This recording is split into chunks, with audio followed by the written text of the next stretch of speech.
আজকে আমি নতুন রকমের বিরিয়ানি রান্না করব। হ্যালো এভরিওয়ান, আসসালামু আলাইকুম। আজকে আমি কোয়েল পাখির ডিম দিয়ে বিরিয়ানি রান্না করব।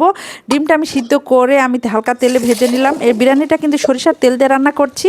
এখানে দিয়েছি পেঁয়াজ কুচি, কাঁচা মরিচ, গরম মশলা, তেজপাতা এবং আদা রসুন বাটা, মরিচ গুঁড়া, হলুদ গুঁড়া, লবণ, তারপর জিরা গুঁড়া, ধনিয়া গুঁড়া দিয়ে মশলার সঙ্গে ভালোভাবে ডিমটা কষিয়ে নিব। এরপর হালকা পানি দিয়ে ঢেকেও রেখেছিলাম 2 মিনিট অফ ক্যামেরায়।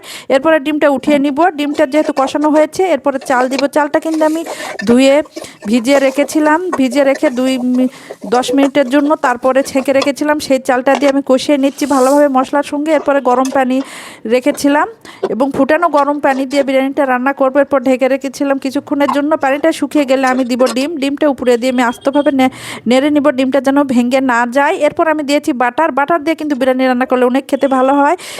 ঘিও দেওয়া যায় কিন্তু বাটার দিয়ে একটু বেশি ভালো লাগে। এরপর বিরিয়ানিটা রান্না আমার কমপ্লিট। এখন উঠিয়ে নেব, একটু খেয়ে দেখবো কেমন হয়েছে। আপনাদের কাছে কেমন লেগেছে বিরিয়ানি রান্নাটা কমেন্ট করে জানাবেন।